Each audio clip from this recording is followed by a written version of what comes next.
এক ফোঁটাও তেল না দিয়ে বেগুন কিভাবে ভাজা যায় দেখুন। আমি ভেজেছি, কোনো রকম কিন্তু তেল ব্যবহার করিনি, এক ফোঁটাও না, বিনা তেলে একদম বেগুনটা ভেজেছি। কতটা খালি সুন্দর হয়েছে, যেমন মুচমুচে তেমন খেতে। বাইরেটা খুব সুন্দর একদম কালার এসেছে দেখুন। খুব হেলদি, বাচ্চাদের এভাবে ভেজে দেবেন, কোনো ক্ষতি হবে না, বড়রাও খাবেন, ডায়েটে থাকলেও খাবেন। তেলের জন্য বেগুন অনেকে খায় না, বেগুন ভাজা এইভাবে ভেজে খেলে কোনো রকম তেল তো থাকবে না, খেয়ে নেবেন। দেখুন কোনো রকম কিন্তু তেল নেই, কতটা মুচমুচে, ভেতরটা এতটা সুন্দর, যতটা বাইরে মুচমুচ করছে ভেতরটা কিন্তু ততটাই নরম। কতটা সুন্দর দেখুন। নমস্কার বন্ধুরা, তৃষা কিচেন উইথ ব্লগ চ্যানেলে আবারও অনেক স্বাগত জানাই। দেখে বুঝতেই পাচ্ছেন বেগুন নিয়ে এসেছি, বেগুনের রেসিপি বানাবো। আজ তেল ছাড়া বেগুন ভাজা বানাবো, কোনো রকম তেল দেবো না, এক ফোঁটাও তেল দেবো না। তেল ছাড়া বেগুন ভাজা খেতে এতটাই ভালো লাগে, এতটাই মজার হয়, ভিডিওটা না দেখলে বিশ্বাস করবেন না। হয়তো ভাবছেন তেল ছাড়া বেগুন ভাজা কি করে হতে পারে, তাহলে তো খেতে ভালো লাগবেই না।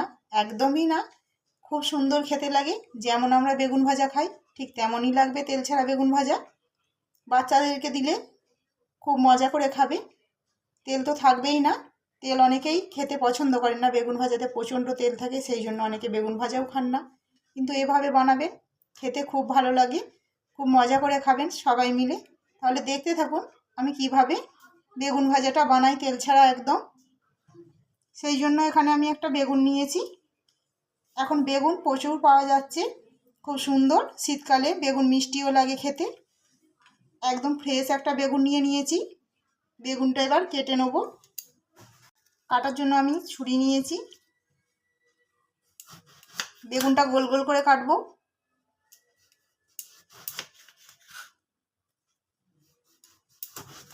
এভাবে চাকা চাকা করে কেটে নিচ্ছি।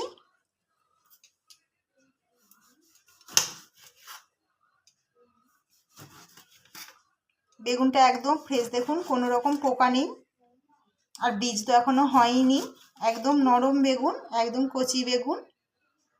এই বেগুন খেতে দারুণ লাগবে। আর এইভাবে তো তেল ছাড়া ভাজলে আর দেখতে হবে না। বেগুন তো কেটে নিলাম, এবার বেগুনগুলো ভালো করে ধুয়ে পরিষ্কার করে নেব। বেগুনগুলো খুব পরিষ্কার করে ধুয়ে নিয়েছি। বেগুনের মধ্যে লবণ হলুদ মাখিয়ে নেব।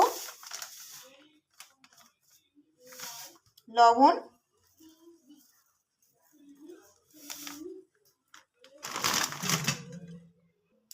হলুদ গুঁড়ো,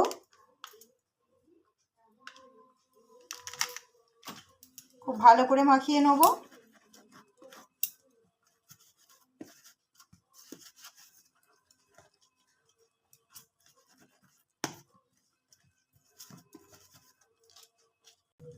খুব ভালো করে মাখানো হয়ে গেছে, এবার আমি বেগুনটা রেস্টে রেখে দেবো।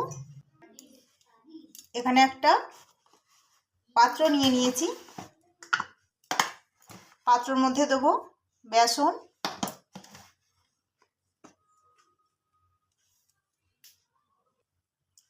আর দেবো ময়দা,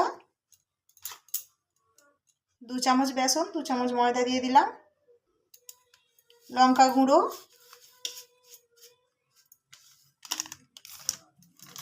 গোলমরিচ গুঁড়ো সামান্য,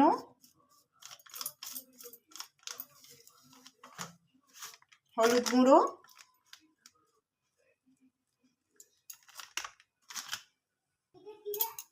এক চিমটে লবণ,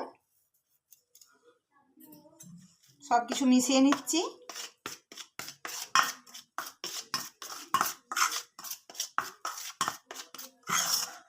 আর কিছু লাগবে না, খুব বেশি সময় একদম লাগে না, মাত্র 5 মিনিটে বানানো হয়ে যায়।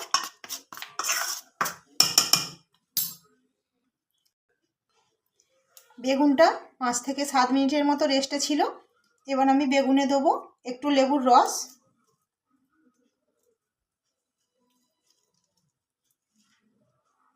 একদম সামান্য লেবুর রসটা খুব ভালো করে মেখে নেব।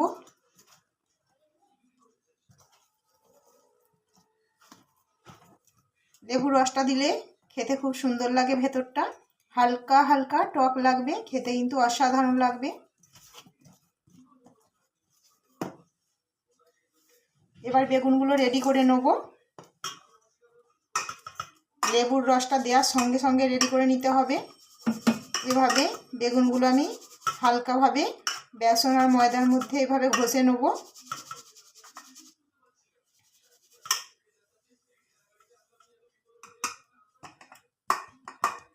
বাকিটা কিন্তু এভাবে ঝেড়ে নিতে হবে। আমি এই যে ঠুকে ঠুকে ঝেড়ে নিচ্ছি। একটা রেডি হয়ে গেল, আরও একটা রেডি করে নিচ্ছি।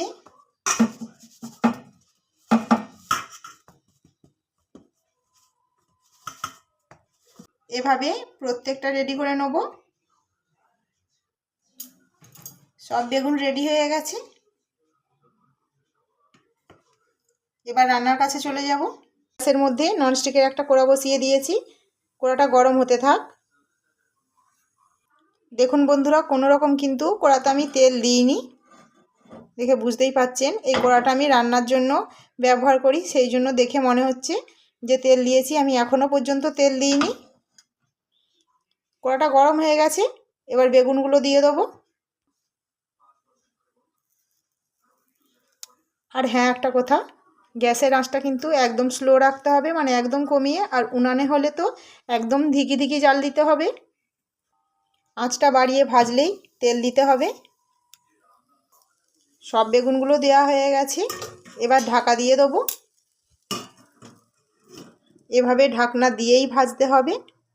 আবারও বলছি, আঁচটা একদম স্লো রাখতে হবে, একদম কমিয়ে। এবার ঢাকনাটা খুলে নেব। ঢাকনাটা আমি কিন্তু প্রায় 2 মিনিট পরে খুলছি, কারণ এই ঢাকনার জন্যই বেগুনটা ভালো ভাজা হবে। যতক্ষণ বেশি ঢেকে রাখবেন আঁচটা কমিয়ে।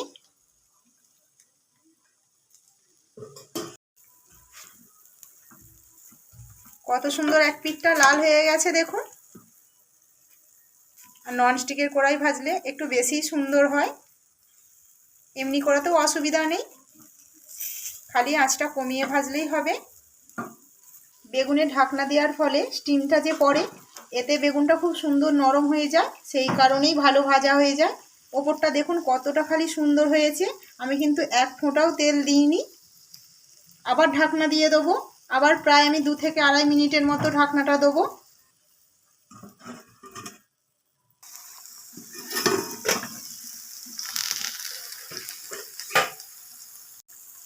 আবারও 2 থেকে আড়াই মিনিট পর ফিরে এসেছি।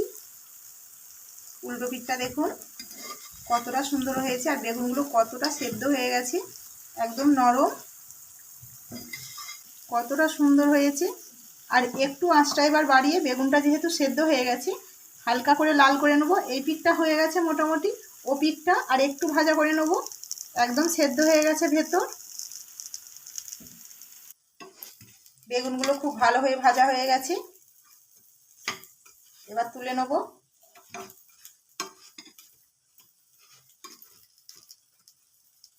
আপনারা বিশ্বাস করবেন না কি জানি না বন্ধুরা, আমি একদম বিনা তেলে ভেজেছি, কোনো রকম তেল দিইনি।